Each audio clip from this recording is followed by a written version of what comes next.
हमारे पास स्टार्ट हो चुका था। इसके लिए हमने जो है कुछ चैनल बनाए थे। चैनल का मतलब ये है इसमें कि आने वाले यूरोपियों का हमारे देश में क्रम क्या था। सबसे पहले पुर्तगीज़ था। बताएंगे ज़रा पुर्तगीज़ कब भारत में आए थे? डच कब आए थे? अच्छा, अब जो है पहला आने के बाद जो है फिर यूरोप में तो बहुत सारे लोग आ गए ना इसमें, तो इसलिए अब ये वो नागरिक के रूप में नहीं माना जाएगा। पुर्तगालीज़ सबसे पहले वास्को डे गामा था, तो ये पहला व्यक्ति के रूप में तो यहाँ पर ठीक है। यहाँ पर भी पहला व्यक्ति के रूप में कार्नेलियस डी हॉटमैन के नाम से ये ठीक है, लेकिन फिर भी जो है लगभग जो है 100 साल बाद की बात है। 100 साल में कितने सारे पुर्तगीज़ आ चुके हैं, कितने सारे दूसरे यूरोप के देश भी आ चुके हैं। ऐसा थोड़ा पुर्तगीज़ ही सिर्फ आ रहे हैं। लेकिन व्यापार करने के लिए जब डच आए थे इसमें, तो यहाँ पर ये क्वेश्चन बहुत ज़्यादा एक्साइट नहीं करता है कि हम जो है यहाँ पर जो है डचेस को पढ़ें या नाम पढ़ें। हालांकि हमने लिखा हुआ था पहला डच नागरिक कौन था जो भारत आया था? Cornelius de Houtman. Cornelius de Houtman आया था। लेकिन फैक्ट्री कब खुलेगी? अब यहाँ से फैक्ट्री स्टार्ट करते हैं। तो सबसे पहले कार्नेलियस डी हॉटमैन कब आया था? 1599 में। फैक्ट्री कब खोली थी इसने? ब्रिटिशर्स आ गए इसमें। तो ब्रिटिशर्स में जो है इन्होंने अपनी फैक्ट्री कब खोली थी? 1600। अब फ्रेंच आ गए इसमें। डेनिश को तो हम बीच में ऐसे छोड़ देंगे क्योंकि डेनिश का क्वेश्चन सिर्फ सीक्वेंस को लिए होता है। अब यहाँ पर 16। अब एक सीक्वेंस करके हमारे पास है, और सीक्वेंस के क्रम में जो है हमने पुर्तगीज़ को कवर कर लिया, डच को कवर कर लिया, ब्रिटिशर्स को अभी हमने टच नहीं किया। रीज़न क्या है टच नहीं करने का? रीज़न जो है प्रीवियस क्लास में शुरू किया हमने, और फ्रेंच को भी हमने जो है लगभग स्टार्ट कर दिया। आज ये फ्रेंच का सेक्शन ख़त्म हो जाएगा। इसके साथ एग्ज़ाम के क्वेश्चंस कौन से हैं वो थोड़ा चेक कर लेंगे। जब हम भारत के साथ इनके अलग अलग पीरियड को पढ़ रहे होते हैं ना, तो एक दिमाग में हमारे पास एक नक्शा होना चाहिए कैसे आया होगा इसमें। तो सबसे पहले ये क्वेश्चन जब आता है हमारे पास, तो इस क्वेश्चन को हमें दो तरीके से समझना है। पहला तरीका क्या होगा हमारे पास? ये इनके आने का क्रम, किस सीक्वेंस में भारत यहाँ है। दूसरा इनकी फैक्ट्री खोलने का क्रम। तो भारत में पुर्तगीज़ का सबसे पहले फैक्ट्री कहाँ पर खुला था? इसमें 1500 में खुला था, कालीकट में खुला हुआ था। कालीकट में खुला था। इसी तरह से इनकी फैक्ट्री 1605 में किसकी खुली थी? डच की। ब्रिटिशर्स की कब खुली थी? 1612 में। और इनकी फैक्ट्री कब खुली थी? 1660। इस तरह से इनकी फैक्ट्री खोलने का ये सेटअप। अब ये फैक्ट्री, इसमें आदमी क्यों नहीं पढ़ रहे? आदमी इसलिए नहीं पढ़ रहे क्योंकि ये लॉजिक ही नहीं लग रहा हमें कि पुर्तगीज़ यहाँ पर सबसे पहले जो है वास्को डे गामा आया, तो 1498 या 1500 भी मान ले इसको, तो 1500 के बाद जो है यहाँ पर 1600 के करीब में। यानी कि 100 साल के अंदर क्या ऐसा हो सकता है कि कोई भी यूरोपीय इनको छोड़कर ना आया हो? बिल्कुल आया होगा, 100% आया होगा। लेकिन व्यापार के लिए इन्होंने परमिशन नहीं दिया था। क्यों भाई? क्योंकि इन्होंने एक पॉलिसी लगाई थी जिसका नाम था blue water policy. Blue water policy में भारत के अरेबियन से इंडियन ओशन, बंगाल की खाड़ी को उन्होंने पूरी तरह से अपने कैप्चर में ले लिया। और इस कैप्चर में लेने वाला जो पुर्तगीज़ गवर्नर था उसका नाम था फ्रांसिस्को डी अल्मेडा। तो यहाँ पर अल्मेडा के रूल के साथ जो है चल रहे हैं। अंग्रेज़ को अभी हमने टच नहीं किया है, और फ्रेंच में आ चुके हैं।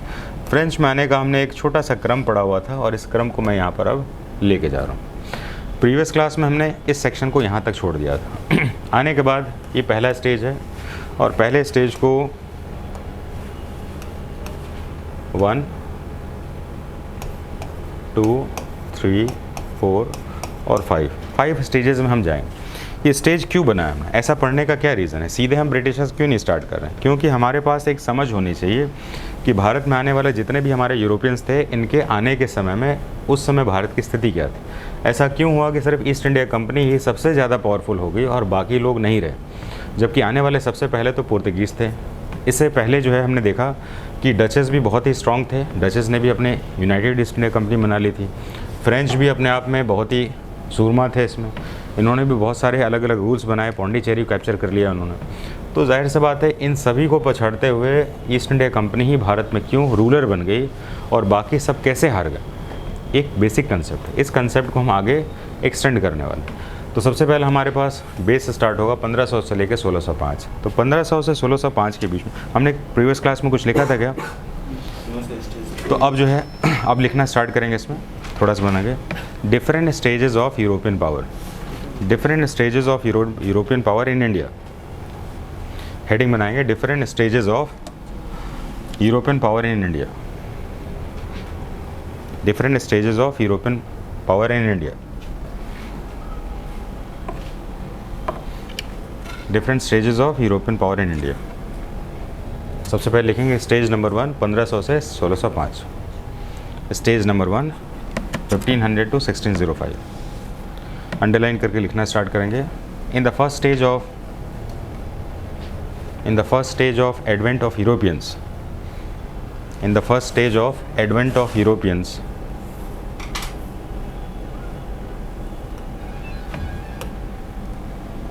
यहाँ लिखा हुआ है advent of Europeans. In the first stage of advent of Europeans,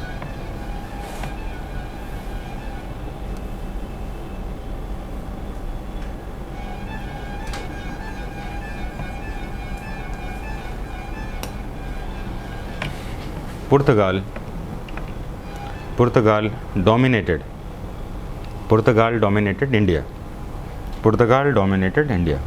पहले स्टेज में पुर्तगाल ने इंडिया को डोमिनेट किया।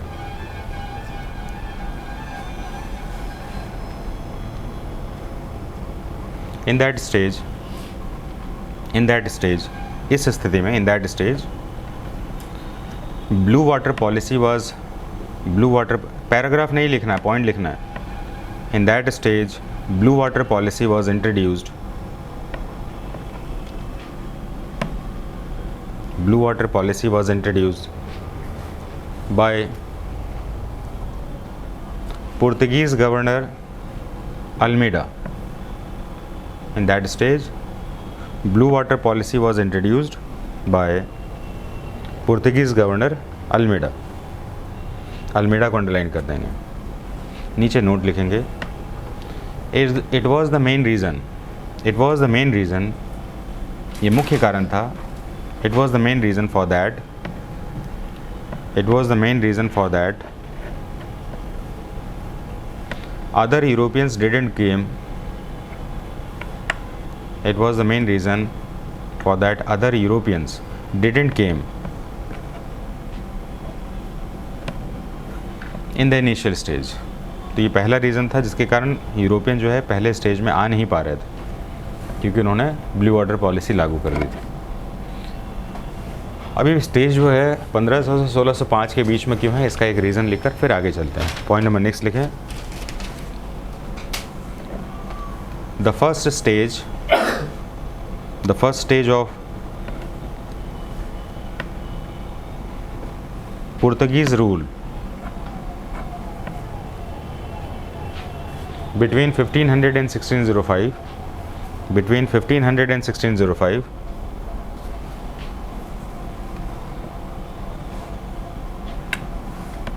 is because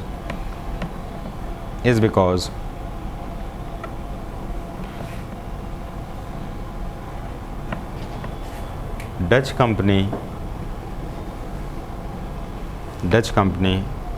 opened its first factory.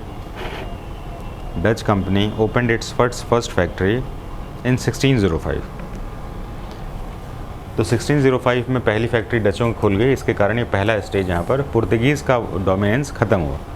अब यहाँ पर 1605 से 1667 लिख रहे हैं। अब जाहिर सी बात है 1667 में क्या हुआ था, फ्रेंच लोग आए थे, तो डचों का ये सेक्शन जो है हमें थोड़ा सा लिखना। अब लिखेंगे स्टेज नंबर 2 लिखेंगे। अब मैं आपसे एक बात जानना चाहूँगा इसमें कि 1605 से 1667 तक के पीरियड में फ्रेंच तक तो ठीक है, लेकिन इससे पहले ब्रिटिशर्स भी तो आए थे। फिर ये हमें ब्रिटिशर्स वाला स्केल को हम 1612 में क्यों नहीं पढ़ रहे? ये क्वेश्चन को थोड़ा सा सोच के अगर आप बता सकते हैं तो बताइए, हालांकि उम्मीद नहीं। क्यों नहीं? क्योंकि आप इसमें डीप में नहीं सोच पा रहे ना, बड़ा इंपॉर्टेंट सा पार्ट। आपका ये रूल मैंने पिछले क्लास में बताया था, फिर भी दोबारा बता रहा हूँ, ध्यान से समझिए। 1605 में डच कंपनी खुल गई। कहाँ पर खुल गई थी ये? मसूलीपट्टनम में खुली थी। भारत के ईस्टर्न कोस्ट में पहली बार फैक्ट्री खोलने का काम डचों ने किया था। अब जो है जब डच भारत में आए थे तो डचों के आने के समय में भारत में कुछ ऐसी घटनाएं हो रही हैं कि डचों का भारत में इंटरेस्ट कहाँ पर था? ऐसे था ये मलाया आर्चीपेगेलो में था, जो कि मलाया द्वीप समूह को कहते हैं, यानी कि इंडोनेशिया के द्वीप समूह को कहते हैं। तो इंडोनेशिया के द्वीप समूह के बाद ये लोग भारत की तरफ आए यहाँ पर। तो इंडोनेशिया में जब थे ये, तो 1623 तक में, है ना, एक भयानक युद्ध हुआ जिसमें कि डचों ने अंग्रेज़ों के लगभग 10 सैनिकों को मार दिया, ब्रूटली मार दिया। और मारने के बाद यहाँ पर बहुत ही भयानक युद्ध हो गए, जिससे डचों का व्यापार नुकसान हो रहा था। तो डचों के इस व्यापार को देखते हुए इन दोनों के बीच में ट्रीटी ऑफ ओम्बायाना हुआ। ओम्बायाना की ट्रीटी में इन्होंने डिसाइड किया कि अंग्रेज़ इनके इस व्यापार में इंटरफेयर नहीं करेंगे और अंग्रेज़ों के व्यापार जो भारत में है उसमें डच इंटरफेयर नहीं करेंगे। इस कारण जो है सेकेंड स्टेज में हमने इंग्लिश को नहीं लिखा। नहीं लिखने का कारण है यहाँ पर ट्रीटी ऑफ ओम्बायाना जो हुआ, इसमें अंग्रेज़ों का भारत में कंपटीशन डचों के साथ तो था ही नहीं, क्योंकि ये तो अपने आप को सेपरेट कर चुके थे कि भाई तुम इंडोनेशिया में व्यापार करोगे हम तुम्हें कुछ नहीं कहेंगे, और ब्रिटिशर्स भारत में व्यापार करेंगे तो डचेस कुछ नहीं कहेंगे। इसके कारण जो है भारत में ये वाला स्टेज सेकंड जो है 1667 तक आता है। अब हम लिखना स्टार्ट कर देते हैं इसको। इन the second stage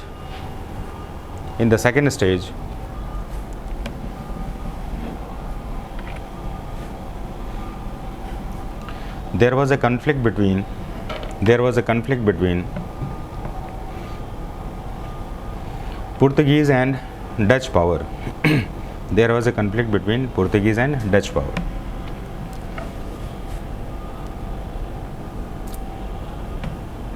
There was a conflict between Portuguese and Dutch power.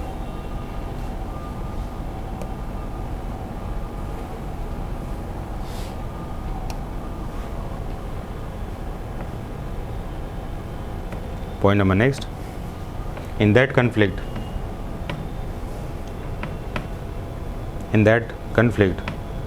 Dutch dominated Portugal. In that period, Dutch dominated Portugal. अब यहाँ पर पुर्तगाल को स्टे करना है।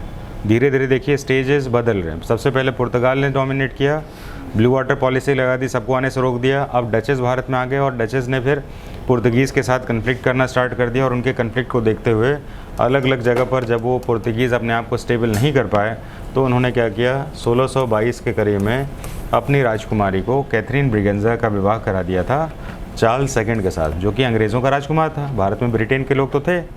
तो चार्ल्स सेकंड से विवाह करने के बाद उन्होंने कहा कि भाई ऐसा है कि हमें भारत की ईस्टर्न कोस्ट को छोड़कर बाकी सब जितने भी हमारे टेरिटरी थे उसको आप ले लीजिए, आप ही संभालिए।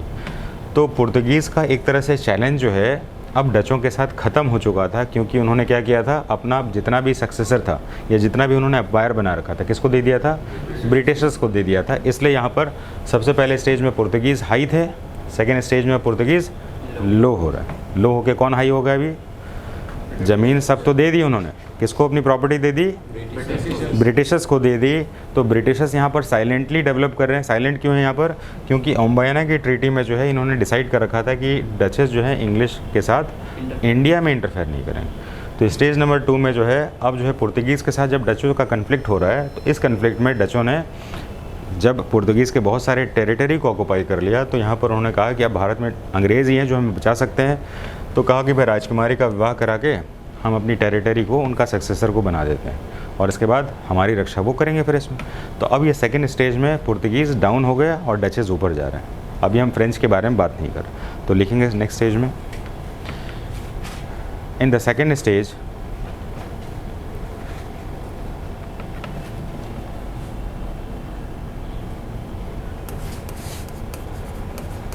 Catherine Braganza, Princess of Portugal, married to, हालांकि मैरिड के बाद कोई प्रिपोजिशन नहीं जाता है, अगर हम गॉट लगाते हैं तो मैरिड टू आ जाएगा। तो मैरिड चार्ल्स सेकंड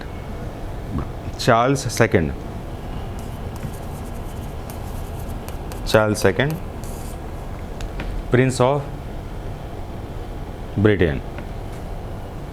तो चार्ल्स सेकंड के साथ इनकी मैरिज हो गई, और इस तरीके से पुर्तगीज़ पावर ने अपना सक्सेसर ब्रिटिशर्स को बना दिया। अब यहाँ पर ये 67 तक ही क्यों चला? 67 तक इसलिए चला क्योंकि 1667 में फ्रेंच ने अपनी पहली फैक्ट्री कहाँ खोल दी? सूरत में खोल दी। तो लास्ट पॉइंट लिख लेंगे इसमें। इन 1667 फ्रेंच ईस्ट इंडिया कंपनी, इन 1667 फ्रेंच ईस्ट इंडिया कंपनी, ध्यान रखेंगे कि फ्रेंच की कंपनी अलग अलग देशों में भी थी, ब्रिटेन की भी थी। तो ईस्ट इंडिया का मतलब है पूर्वी भारत में जो कंपनी थी उसका नाम था ईस्ट इंडिया। तो फ्रेंच की भी ईस्ट इंडिया थी, डचों की भी ईस्ट इंडिया थी और ब्रिटिशर्स की भी ईस्ट इंडिया थी। तो डचों की जो कंपनी थी उसका नाम था United east India company, French की जो थी तो फ्रेंच ईस्ट इंडिया कंपनी थी, और भारत का जो था ब्रिटिश ईस्ट इंडिया कंपनी थी। हालांकि क्योंकि ब्रिटेन ने भारत पर लंबे समय तक शासन किया इसलिए हम उसको ईस्ट इंडिया कंपनी भी बोलते हैं, तो हमें समझ में आ जाता है। ये कुछ उसी तरह से बात हो रही है कि महात्मा गांधी का जब भारत में दौर चल रहा था तो इंग्लैंड से भारत में जब कोई लेटर लिखा जाता था और ऊपर लिखा जाता था बापू, तो लेटर किसको मिलता था? महात्मा गांधी को। तो महात्मा गांधी की प्रसिद्धि इतनी बड़ी थी। उसी तरीके से ईस्ट इंडिया कंपनी भारत में 200 सालों तक रूलर के रूप में रही, इसलिए जब हम ईस्ट इंडिया कंपनी कहते हैं तो सिर्फ ब्रिटिश का ही पावर आता है, जबकि ये सारे कंपनी कौन है? ये एक्चुअली में ईस्ट इंडिया ही है। तो ईस्ट इंडिया में जो है डचेस भी है जिसको यूनाइटेड ईस्ट इंडिया कहते हैं, फ्रेंच को हम फ्रेंच ईस्ट इंडिया कहते हैं। तो ईस्ट इंडिया के साथ किसी को जोड़ना नहीं। तो फ्रेंच ईस्ट इंडिया कंपनी कब खुली थी? 1667 में इन सूरत लिख के छोड़ देंगे। अब लिखेंगे स्टेज नंबर 3। स्टेज नंबर 3 67 से 1713। अब अंग्रेज़ यहाँ पर साइलेंटली काम कर रहे हैं कि इनका कोई विरोध नहीं हो रहा, और फ्रांसीसी के आने से अब जो है जो ट्रेड से रिलेटेड प्रॉफिट्स हैं और चैलेंजेस जो हैं अब ये किसके बीच में चला गया? इसमें डचों के साथ फ्रेंच के कन्फ्लिक्ट बढ़ रहे हैं। डचों के फ्रेंच के साथ कन्फ्लिक्ट बढ़ रहे हैं, और बहुत बार ऐसा हुआ कि फ्रेंच जो है बहुत ही लो फील कर रहे हैं, उनके बहुत सारी टेरिटरी को रीऑक्युपाइड कर लिया गया है, और ऑक्युपाइड करने से फ्रेंच जो है लो हो गए। तो लो होने का जो सेक्शन था जिसमें कि फ्रेंच कमज़ोर हो गए, और यहाँ पर जो है कौन ओवर पावर हो गया? इसमें दोबारा डच का सुप्रीमेसी आ गया। यहाँ पर पुर्तगीज़ नीचे गए और उन्होंने अपने ट्रांसफ़र किसको कर दिए थे? ब्रिटिशर्स को कर दी, और फ्रेंच पहला इस्टेब्लिश हुआ। लेकिन अब यहाँ पर देख रहे हैं कि फ्रेंच जो है लो हो रहे हैं और डचेस जो है अपने आप को पावर के रूप में इस्टेब्लिश कर रहे हैं। डचेस पावर के रूप में इस्टेब्लिश कर रहे हैं इसमें, लेकिन ब्रिटिशर्स के पावर को भारत में बढ़ता हुआ देखा जा रहा है, और फ्रेंच भी लो हो रहे हैं। फ्रेंच के लो होने का पीरियड जो है 1730 तक तो ठीक है, लेकिन इस पीरियड में फ्रेंच में कुछ ऐसे चमत्कारी चेंजेस हुए जिसने कि फ्रेंच को पूरी तरह से एक नए तरीके से प्रोड्यूस किया। और उस फ्रेंच को प्रोड्यूस करने के लिए जो गवर्नर था उसका नाम था डुप्लेक्स। भारत में आने से फ्रेंच पावर दोबारा इमर्ज्ड हो गई, और फ्रेंच के डुप्लेक्स के आने के बाद भारत में जो चेंजेस हुए हम उनको स्टेज 3 के साथ एसोसिएट करके पढ़ते हैं। हालांकि डुप्लेक्स के आने के समय में भारत में फ्रांसीसियों, क्योंकि हमारा चैप्टर चल रहा है फ्रांसीसी अभी, तो फ्रांसीसियों के आने के साथ भारत में फ्रांसीसियों को फाइनली रूप से हटने का एक ही रीज़न था जिसका नाम था कर्नाटक वॉर। क्या नाम था? कर्नाटक। अब हमें उस कर्नाटक वॉर तक जाने के लिए स्टेज को पढ़ना था। तो भारत में कितने कर्नाटक वॉर हुए हैं? 3 कर्नाटक वॉर हुए हैं। Karnataka war first, Karnataka war second, Karnataka war third. और इनके साथ कौन कौन सी संधि हुई है, और कौन से कर्नाटक वॉर को 7 ईयर वॉर भी कहा जाता है, ऐसे करके क्वेश्चंस एग्ज़ाम में भरे हुए हैं। ठीक है, तो हमें एक्चुअली में इस स्टेजेस को बेसिकली पढ़ना है इनके साथ। और 1741 के आने के बाद, डुप्लेक्स के आने के बाद अब फ्रांसीसी जो है दोबारा अमर्जिंग पावर के रूप में आ रहे हैं, और आफ्टर 41 जो है अब फ्रांसीसी नीचे गिर रहे हैं। और नीचे गिरने के बाद सिर्फ एक ही पावर ऊपर जा रही है, क्योंकि पुर्तगीज़ हट चुकी है, डचेस हट चुके हैं, अब फ्रेंच भी हट चुके हैं इसमें, और एक ही पावर सिर्फ ऊपर जा रही है जिसका नाम है और ब्रिटिशर्स ने कर्नाटक वॉर में, जो उस समय की सबसे बड़ी वॉर थी, कर्नाटक वॉर में ब्रिटिश कंपनी ने फ्रेंच को भारत से पूरी तरह से रूट आउट कर दिया। इससे पहले हमने मुग़लों के साथ एक वॉर पढ़ा था जिसमें कि अफ़गान पूरी तरह से रूट आउट हो चुके थे, इसका नाम था पानीपत का दूसरा युद्ध। पानीपत के दूसरा युद्ध में क्या हुआ था? अफ़गान रूल भारत से पूरी तरह से समाप्त हो गया। अफ़गान रूल दूसरा किसने बनाया था? शेरशाह सूरी ने बनाया। तो शेरशाह सूरी का साम्राज्य भारत से पूर्णतः समाप्त किसमें हुआ था?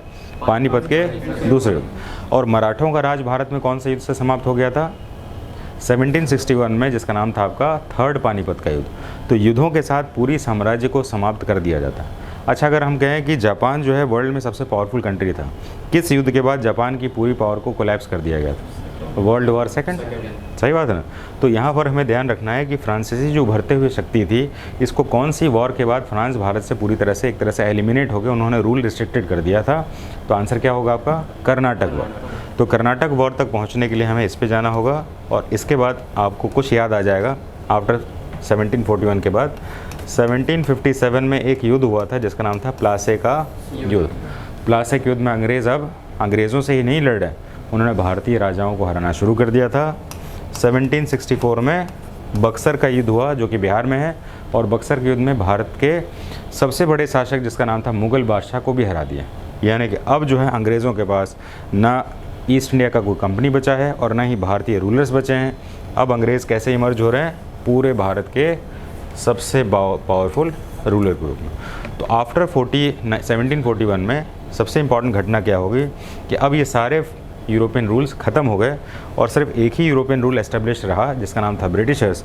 और ये भी ब्रिटिशर्स जो है कुछ ही समय बाद, यानी कि 1741 तक तो आपका डुप्लेक्स था ही इसमें, 1757 में हम लोग कौन सा सिराजी दौला के युद्ध ने अब अंग्रेज़ों को भारतीयों के साथ कन्फ्लिक्टेड दिखाया और भारत में एक तरह से बाकी सब यूरोपियन पावर ख़त्म हो चुके।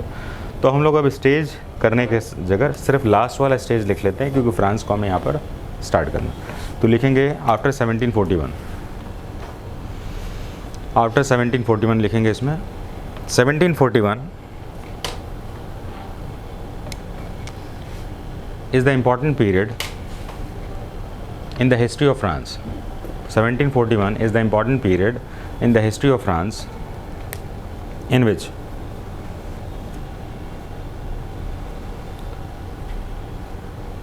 French Empire was gradually declined. French Empire was gradually declined, and British power emerged. तो फ्रेंच पावर जो है वो डिक्लाइन हो गई और ब्रिटिश पावर क्या हो गई? इमर्ज हो गई।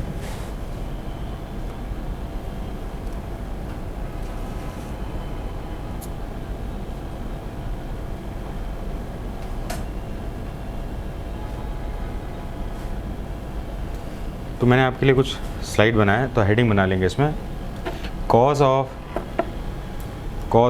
decline of French rule in India. Cause of decline of French rule in India.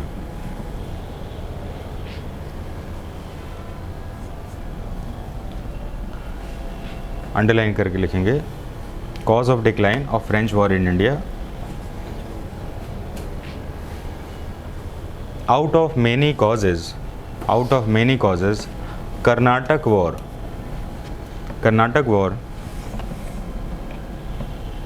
is the most important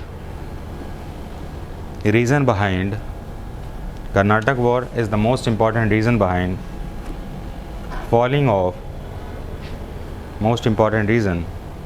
falling of French Empire.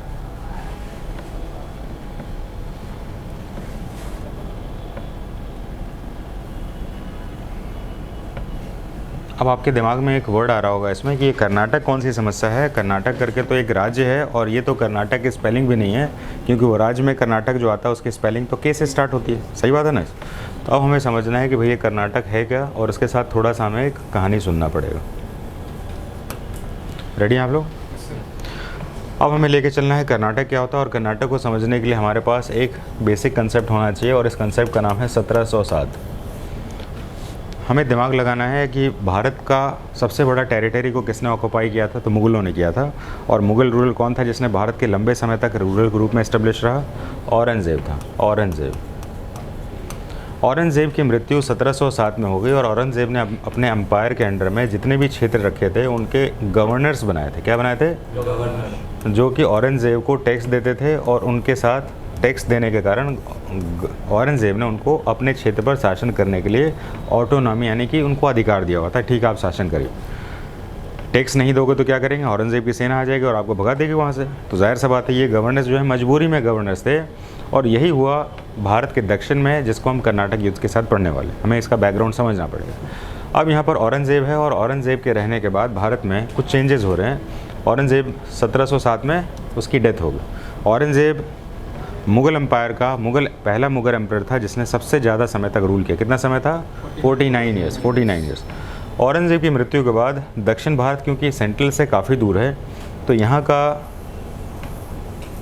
जो रीजन है, जो टेरिटरी है जहाँ पर गवर्नरशिप रूल करता है, उसका नाम है हैदराबाद। क्या नाम है? हैदराबाद। तो हैदराबाद टेरिटरी का जो गवर्नर था, अब उसने अपने आप को औरंगज़ेब के, क्योंकि औरंगज़ेब की मृत्यु हो गई थी, तो उसने कहा कि अब उसके बाद के मुग़ल रूलर्स इतने पावरफुल नहीं हैं कि हम उनके अंडर में रहें, हम अपने आप को एक फ्री टेरिटरी घोषित कर देते हैं। ठीक है, तो यहाँ के टेरिटरी ने अपने आप को फ्री घोषित कर दिया और गवर्नर की जगह पर खुद को निज़ाम घोषित कर दिया। क्या कहा? निज़ाम का, यानी कि अब हम निज़ाम हो गए, अब हम किसी के शासन में नहीं। गवर्नर के यानी कि किसी न किसी के अंडर में रहना। जैसे अगर राज्य का गवर्नर है तो राष्ट्रपति और केंद्र शासन में जाएगा वो। अब यहाँ पर ये निज़ाम हो गया इसमें, और निज़ाम ने अपने शासन को पावरफुल बनाने के लिए अपनी निज़ामत को 2 भाग में बांट दिया। जो तटीय क्षेत्र थे उस क्षेत्र का नाम रख दिया, क्या रखा है? कर्नाटक। तो कर्नाटक किसकी निज़ामत में आता था? हैदराबाद निज़ामत में आता था। और हैदराबाद निज़ामत पहले किसके गवर्नरशिप में था? मुग़लों के गवर्नरशिप में। क्लियर बात है। अब हमारा पूरा फोकस जाएगा इस कर्नाटक में, और इस कर्नाटक के साथ क्या क्या हुआ उसके बारे में हम बात करेंगे। एक्चुअली में कितने कर्नाटक वॉर हुए थे? 3 कर्नाटक वॉर में से सिर्फ एक ही कर्नाटक वॉर था जो कि भारत के किसी रीज़न के लिए हुआ था। अदरवाइज़ 2 कर्नाटक वॉर जो हुए थे वो यूरोप में कुछ जो डिस्टर्बेंस चल रही थी, किसके बीच में कन्फ्लिक्ट चल रहा है अभी? फ्रेंच और ब्रिटिशर्स। क्योंकि अभी कौन बचा हुआ स्टेज तक? फ्रेंच ही बचा हुआ। डचेस ख़त्म, पुर्तगीज़ ख़त्म, अब फ्रेंच बचा हुआ। और फ्रेंच और ब्रिटेन का कन्फ्लिक्ट चल रहा है यूरोप में। और ये कन्फ्लिक्ट में सबसे पहला कन्फ्लिक्ट हुआ, जैसे कि अभी हम देख रहे हैं, यूक्रेन पर कौन राज करेगा? अमेरिका करेगा कि ये रशिया करेगा? इसके कारण वर्ल्ड वॉर जैसी स्थिति बना ली है कि नहीं भी। ईरान पर कौन राज करेगा? अमेरिका करेगा कि चाइना करेगा, रशिया करेगा? ऐसा करेगा, कुछ कन्फ्लिक्ट चल रहे हैं। ये कन्फ्लिक्ट यूरोपियों के साथ एक अजीब सा है, कौन किसका रिप्रेजेंटेटिव बनाएगा। ईरान के जो खामेनेई गवर्नमेंट थी उसको रिप्लेस क्यों किया गया? क्योंकि खामेनेई गवर्नमेंट जो है अमेरिका की बात नहीं मानती थी। अब अमेरिका क्या चाहता है वहाँ पर किसको रखना? जो उसकी बात को माने, यानी अपना रिप्रेजेंटेटिव बनाए। तो उसी तरीके से अब यूरोप में एक देश है जिसका नाम है ऑस्ट्रिया। क्या नाम है? ऑस्ट्रिया का सक्सेसर कौन होगा? ऑस्ट्रेलिया नहीं, ऑस्ट्रेलिया तो इधर है, ऑस्ट्रिया कारण ही वर्ल्ड वॉर फर्स्ट भी हुआ था। तो ऑस्ट्रिया का सक्सेसर कौन होगा? इस सक्सेसर के लिए फ्रेंच और ब्रिटिशर्स में वहाँ पर वॉर स्टार्ट हो गया। और वहाँ पर वॉर स्टार्ट हुआ तो उसका असर कहाँ कहाँ दिखेगा? जहाँ जहाँ पर फ्रेंच और ईस्ट इंडिया कंपनी है, यानी अंग्रेज़ हैं। और उसका असर भारत में भी दिखा। और भारत में दिखने के कारण फ्रेंच ने ईस्ट इंडिया कंपनी के जहाज़ को डुबो दिया, भारत में डुबो दिया। अब डुबोने के बाद यहाँ पर तो ईस्ट इंडिया कंपनी दोनों की है, फ्रेंच की भी और ब्रिटिशर्स की भी। दोनों में यहाँ पर संघर्ष की शुरुआत हो गई। और इस संघर्ष की शुरुआत के कारण यहाँ का जो निज़ाम है, या निज़ामों का जो रिप्रेजेंटेटिव है जिसका नाम है अनवरुद्दीन, इन्होंने कुछ देर के लिए कहा भाई ऐसा है कि आप हमारे क्षेत्र में अपने लिए लड़ाई ना करो, है ना, आपको लड़ना बाहर जाके लड़िए। रोड पे कोई लड़ाई हो रहा है और दुकान में तक लड़ाई लेके आया, दुकानदार क्या कहेगा? चलो भागो इधर से, हमारे दुकान में ना लड़ो, तुम अपनी लड़ाई कहीं और लेके जाओ। अब ये स्थिति ऐसे ही आ रही है, इसमें ये स्थिति ऐसे चलते रही। और चलने के बाद जो है जब इनका फैसला वहाँ पर क्लियर हो गया, जिसको ला एक्स ला संधि के नाम से जानते हैं, तो इन्होंने आपस में संधि कर ली। ठीक है, संधि हो गया। तो कर्नाटक पहला वॉर किसके कारण शुरू हुआ था? ऑस्ट्रिया के सक्सेसर के ऊपर शुरू हुआ था। और किससे ख़त्म हुआ? ला एक्स ला संधि से ख़त्म भी हो गया। अब हम दूसरा वॉर देखते हैं। दूसरे वॉर में क्या आ रहा है? दूसरे वॉर में यहाँ पर आ रहा है इसमें कि कर्नाटक का जो रिप्रेजेंटेटिव है, जिसको हैदराबाद के निज़ाम ने यहाँ पर उसको नियुक्त किया हुआ है, अब यहाँ पर रिप्रेजेंटेटिव की मृत्यु हो जाती है। और मृत्यु होने के बाद उसका जो छोटा बच्चा है, उस बच्चे का गार्डियन के रूप में जिसको बनाया जाता है, उसका नाम है अनवरुद्दीन। और ये अनवरुद्दीन इसका रिप्रेजेंटेटिव था। दादा नाम बताएंगे तो कन्फ्यूज़न होगा। छोटा बच्चा के गार्जियन के रूप में अनवरुद्दीन को बनाया। और जिसकी मृत्यु हो गई उसके जीजा जी का नाम है चंदा साहब। अब जाहिर सा बात है, चंदा साहब जीजा है और ये बेटा, ये जो है सक्सेसर है, छोटा वाला जो है सक्सेसर है। तो सक्सेसर जो है इतना छोटा है कि वो शासक नहीं बन सकता, रूलर नहीं बन सकता। तो यहाँ पर क्या हुआ, चंदा साहब को जो है मराठा उठा के लेके चले गए। अब यहाँ पर कोई बचा नहीं इसके लिए, गार्डियन के लिए, तो अनवरुद्दीन को बना दिया गया। ये कहानी लिखाएंगे नहीं, आपको सिर्फ समझा के छोड़ रहे हैं। 2 वर्ड CDS एग्ज़ाम में पूछा गया है, इसलिए मैं कहानी बता रहा हूँ क्योंकि एग्ज़ाम में तो आएगा आपको। तो यहाँ पर एक विवाद हो गया अनवरुद्दीन और चंदा साहब। चंदा साहब को फ्रेंच ने कहा कि हम तुम्हें सपोर्ट करेंगे कर्नाटक जीतने के लिए, और अनवरुद्दीन को ब्रिटिश ने कहा कि हम तुम्हें सपोर्ट करेंगे कर्नाटक जीतने के लिए। अब जो है ये दोनों कंपनी, क्योंकि कर्नाटक वॉर किसके बीच में है? फ्रेंच और ब्रिटिशर्स। तो यहाँ पर सेकंड कर्नाटक वॉर जो था वो भारत में किसको रूलर बनाया जाए इनके बीच में हुआ। पहला जो हुआ किसके ऊपर था, ऑस्ट्रिया